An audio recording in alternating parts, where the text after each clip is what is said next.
கிறிஸ்துவுக்குள் அன்பானவர்களே, ஆண்டவர் இயேசுவின் நாமத்தில் வாழ்த்துக்கள்.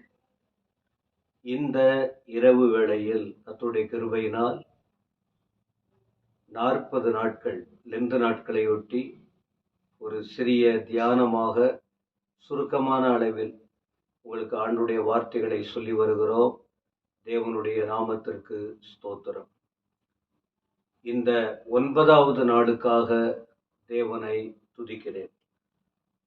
இயேசு கிறிஸ்து யார் என்றும், அவர் எப்படிப்பட்டவர் என்றும், அவர் சுபாவம் என்ன என்றும், அவர் எப்படியெல்லாம் தன்னுடைய காரியங்களை செய்தார் என்றும், 2000 வருஷத்துக்கு முன்பு அவர் பூமியில் வாழ்ந்த நாட்களில் பரலோகத்தின் தேவன் இந்த பூமிக்கு இறங்கி வந்து அவர் எப்படி தன்னுடைய அன்பை வெளிப்படுத்தினார், அவருடைய குணலட்சணங்கள் எப்படியெல்லாம் வெளிப்பட்டது என்பதை வேதாகமத்தில் படிக்கும்போது நமக்கு நன்கு அறிந்து கொள்ள முடிகிறது.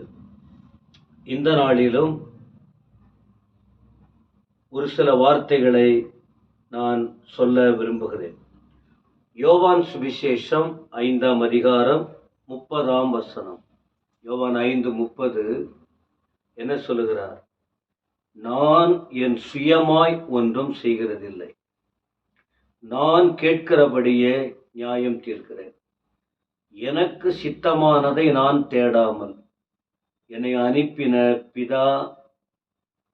பிதாவுக்கு சித்தமானதையே நான் தேடுகிறபடியால் என் தீர்ப்பு நீதியாய் இருக்கிறது.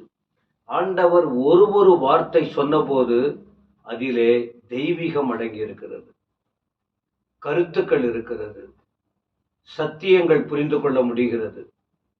அவர் எந்த அளவுக்கு பிதாவோடு கூட பரலோகத்தோடு தமது தொடர்பை வைத்திருந்தார், அன்பை வெளிப்படுத்தினார், அவைகளை படமாக அல்லது பாடமாக புரிந்து கொண்டு பூமியில் வாழ்கிற மனுஷர்கள், ஆண்டவரை அறிந்த மனுஷர்கள், இந்த வசனத்தை கவனிக்கிறவர்கள் எவ்வளமாய் இந்த உலகத்தில் வாழ வேண்டும் என்கிறதான சத்தியத்தை தியானிக்கும் போது புரிந்து கொள்ள முடிகிறது. முதல்ல இந்த வசனத்தில் அவர் சொல்றாரு, நான் என் சுயமாய் ஒன்றும் செய்கிறதில்லை. என்ன சொல்லிக் கொடுக்கிறார்? அவர் தேவன், மனுஷனாக இந்த பூமியில் இருந்தார். அவர் சொல்றாரு, அவருக்கு உரிமை உண்டு, அவர் எல்லாம் அவருக்கு தெரியும், என்ன வேணாலும் பண்ண முடியும். ஆனா அவர் சொல்றாரு, நான் பரலோகத்திலிருந்து வந்திருக்கிறேன், என்னை அனுப்பின என் பிதா இருக்கிறார், நான் இந்த பூமியில் இருக்கிற வரைக்கும் அவர் சொல்வதை மட்டும்தான் செய்வேன். அதுல கவனமாய் இருந்தார், என் சுயமா ஒன்றும் செய்யல.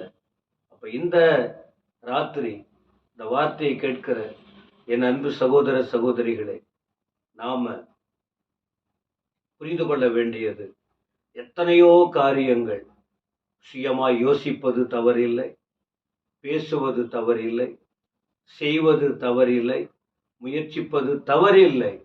ஆனால் அதிலே தெய்வீகம் கலந்திருக்கிறதா? ஒருவேளை நம்ம எவ்வளவு யோசித்து என்ன செய்தாலும் தேவன் அந்த காரியத்தில் இருக்கிறாரா? அவர் சந்தோஷமாய் ஏற்றுக்கொள்ளுகிறாரா? நாம் சுயமான காரியங்களை செய்து முடிவு நீங்கள் பார்த்தால் பிரச்சனை வந்துவிடும். ஆகவே தேவனோடு கூட நாம் இருந்து அவர் சொல்வதை கேட்டு நம்முடைய யோசனை அவருடையதாய், நம்முடைய வார்த்தை அவருடையதாய், நம்முடைய செயல்பாடுகள் அவருடையதாய் இருந்தால்தான் அங்கே கர்த்தருடைய கிரியையை விளங்க பண்ண முடியும். முதல்ல சொல்றாரு, என் சுயமா ஒன்றும் செய்யல. 2வது, நான் கேட்டிருக்கிறபடியே நியாயம் தீர்க்கிறேன். கரெக்டா இருக்கிற ஒருவர் தான் அவர் பேசுகிற வார்த்தை கரெக்டா சொல்ல முடியும். இதுல இன்னொன்று சொல்றாரு, எனக்கு சித்தமானதை நான் தேடல, என்னை அனுப்பின பிதாவுக்கு சித்தமானதையே நான் தேடுகிறேன். அப்ப இவருடைய தேடுதல் பாருங்க, தான் விரும்புகிறபடி எதையுமே போயிட்டு அவர் முயற்சி பண்ணவில்லை. எனக்கு சித்தமானதை, நான் விரும்புறத நான் செய்ய மாட்டேன். காரணம், என்னை அனுப்பினவர் ஒருவர் இருக்கிறார். எனக்கு கடவுள் பெரியவர் இல்லை, மனுஷனா வந்ததனால அப்படி சொல்லுகிறார். அவருடைய சித்தத்தையே நான் செய்கிறேன் அல்லது தேடுகிறேன். இந்த இரண்டாவது குறிப்பாக இந்த வார்த்தை கேட்கிற அன்பானவர்களே, நாம எதை தேடிக் கொண்டிருக்கிறோம்? இந்த பூமிக்குரிய காரியங்களையா, நமக்குரிய விஷயங்களா, இல்ல தேவனுக்குரிய காரியங்களா? இதான் நம்ம யோசித்து பார்க்க வேண்டியது. இப்படிப்பட்ட வார்த்தைகளை நாம் கேட்கும் போது, தியானிக்கும் போது நம்முடைய வாழ்க்கையில் தெளிவு பெற முடியும். இரண்டாவது ஒரு காரியம் சொல்றாரு.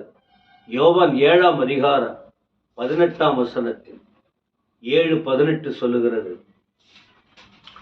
17 பாருங்க.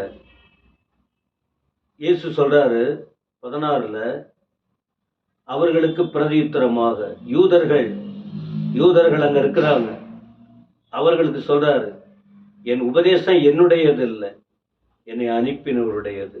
முதல் காரியம் சொல்றாரு, நான் சுயமாய் பேசுவதில்லை. இரண்டாவது சொல்லுகிறாரு, என் விருப்பப்படி நான் செய்கிறதில்லை, என்னை அனுப்பினவருடைய விருப்பப்படி நான் செய்கிறேன்.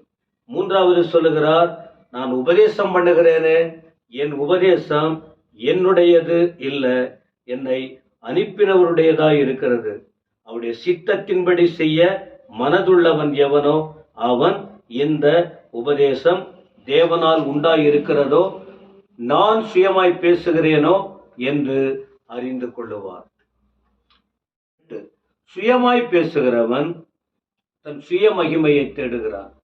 தன்னை அனுப்பினவரின் மகிமையை தேடுகிறவனோ உண்மை உள்ளவனாய் இருக்கிறான், அவனிடத்தில் அநீதி இல்லை. எவ்வளவு அருமையான வார்த்தைகள் பாருங்க.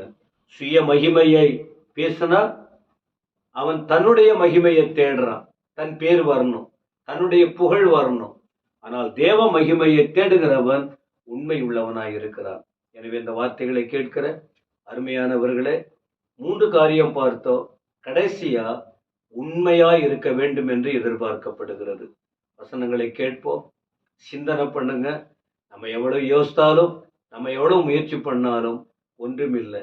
நம் தேவன் நம்மோடு கூட இருக்கிறார், அவர் நம்மோடு பேசுகிறார், நம்மை தெளிவாக்கி கொண்டு இருக்கிறார். எந்தெந்த காரியத்துல நம்ம தவறுகிறோம், எந்தெந்த இடத்தில் மனுஷிகம் வருகிறது, எந்தெந்த இடத்தில் நம்மை மேன்மைப்படுத்துகிறோம், எந்தெந்த இடத்தில் அவரை உயர்த்துகிறோம் என்பதை சிந்தித்து வாழ்க்கையை ஒப்பு கொடுத்து அவர் காட்டுகிற வழியிலே நடப்போம். இந்த தியான நாட்களில் ஒரு நல்ல நிலை உருவாகட்டும். ஆண்டவர் உதவி செய்வாராக. ஆண்டவரை துதிக்கிறோம். இந்த வார்த்தையின்படி நடக்க எங்களுக்கு பலன் தாரும். இயேசுவின் நாமத்தில் வேண்டிக் கொள்ளுகிறோம் பிதாவே. ஆமென், ஆமென்.